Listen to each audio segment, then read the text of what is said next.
Good morning, children. I have taught 3 chapters to you. As you know that CPT is going to start. So, today I am taking revision class from 3 chapters. Let's see chapter first. Computer history and classification. There are 2 topics. First is history of the computer and second is classification of computer. Computer history. Who is invented the computer? It's not a simple question. There were many inventors who contribute the development of computer. Of course, this development did not happen in one stage. There were various stages. So, we will discuss in this topic all the stages of development of the computer. Computer word came from the word compute, which is Greek word, which means to calculate or count.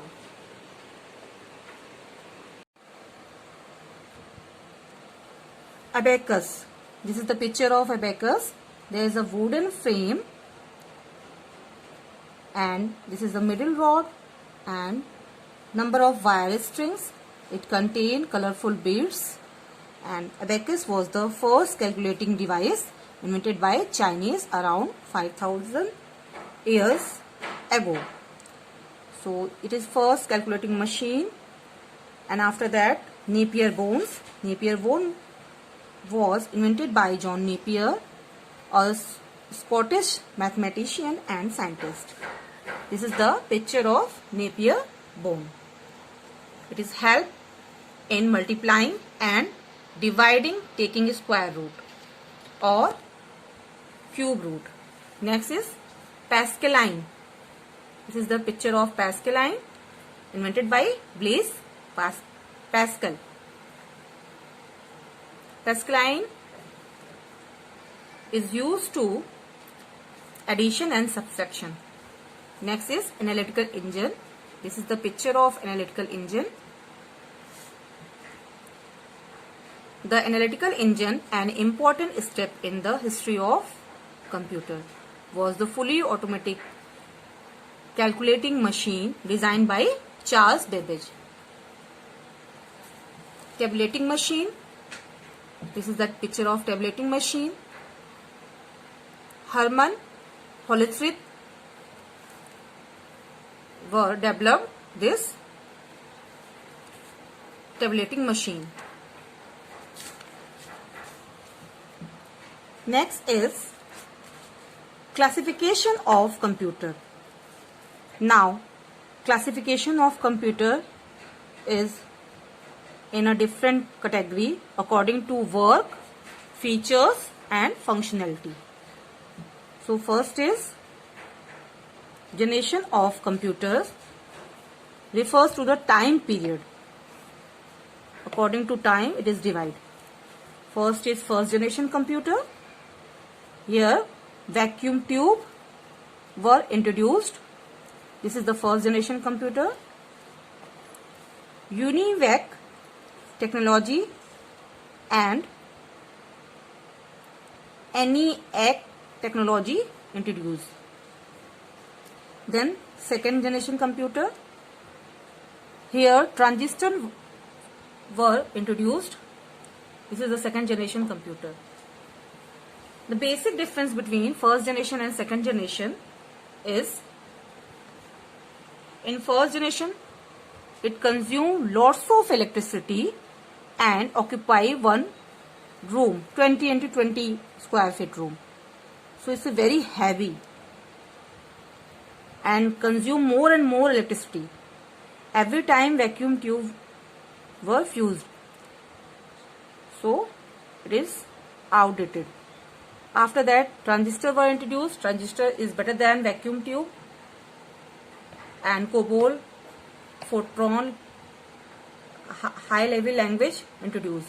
IBM 1401 PDP-1 computers, example of second generation computer. Next is third generation computer, IC and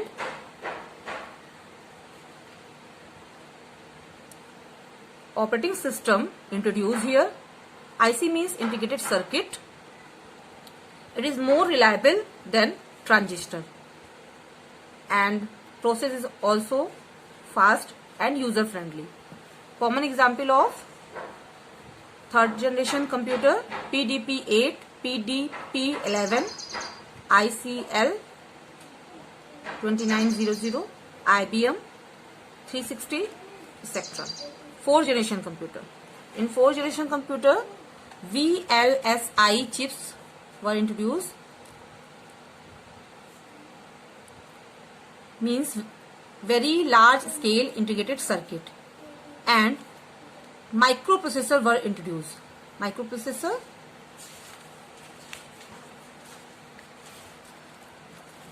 we are using fourth generation computer like Apple Macintosh, IBM PC, etc. GUI developed in this generation computer, graphical user interface, very large scale integrated circuit, silicon chip integrated circuit used in this generation computer. And fifth generation computer, this is the fifth generation computer which is going on, and also in future it will be used. Robotic engineering or artificial intelligence will be developed in this generation computer. Scientists are trying to achieve the fifth generation computer, present and beyond artificial intelligence. Parallel processing technology is used in these computers. These computers are superconductors in circuitry. These are used in speech recognition. Main focus is on artificial intelligence. Means in this generation computer, scientists are trying to achieve robots work with their own instruction. Next, classification of computer according to size.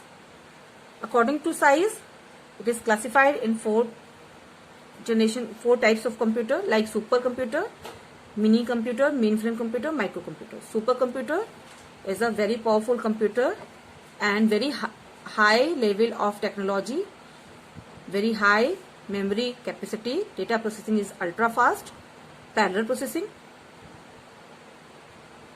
Param Yuva second is example of supercomputer. But some drawbacks: highly qualified staff, experts are required for such computer engineering. They are highly sensitive to temperature, humidity, dust, etc. Non-portable, very large in size. Mainframe computer. Mainframe computer is very powerful and large computer, but is less than the supercomputer. Terminal is a device which has keyboard and screen. This is the terminal. They are mostly used as a server for website on the internet. Next, children, some drawbacks and key features of the mainframe computer. Size than smaller in size than the supercomputer. Large memory capacity, allows networking, 100 terminals, cost in lakhs. These are common example of supercomputer, mainframe computer. Mini computer. These computers came into existence in 1960. This is the picture of mini computer. Higher processing speed than lower category computer, but slower than the supercomputer and mainframe computer.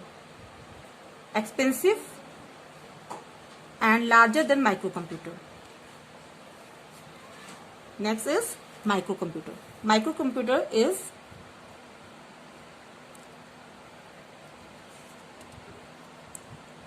less larger than mini computer. Microprocessor chip called CPU, and it is also called personal computer. It has two types, laptop and desktop. Smaller than mini computer, high speed computer, cost in thousands. We are using microcomputer. Portable in size.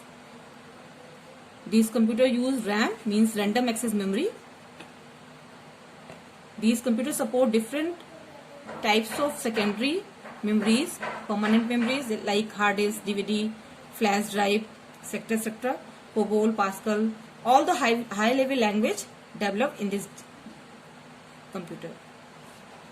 Desktop, Macintosh, laptop. These are common example of microcomputer. Second chapter is my MS PowerPoint views. You have studied about formatting in previous class. In this class,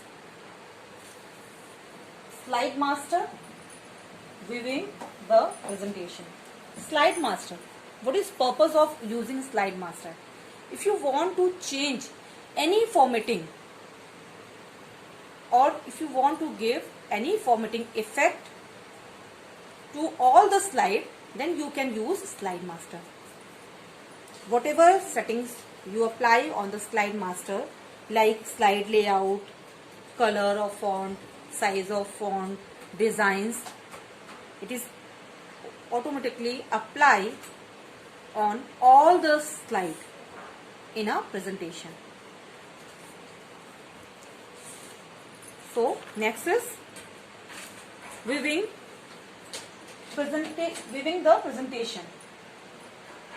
To view the presentation or a slide, there are 5 views. First is normal view, second is slide sorter view, third is outline view, fourth is notes page view, and fifth is reading view. So let's take normal view. Whatever you are doing, you are taking layouts, typing the content in a slide, all the things include in a normal view. This is the picture of normal view. Okay children, here we type the text and content. You here placeholders and click to add title. In a placeholder you have to type whatever text you want to give in the slide. So this is the normal view. This default view, and whatever you give you can see. Slide sorter view. Slide sorter view. In a slide sorter view, all the slide in a thumbnail form like this. Thumbnail means different icon in a one single screen. Okay children, if you add 10 slides, then 10 slides show on the single screen. This is the slide sorter view. Next is outline view. Outline view. Outline view. In this view, your content shows with the outline. This is outline view. Whatever content you apply in all the slides, they show in left pan of the PowerPoint window.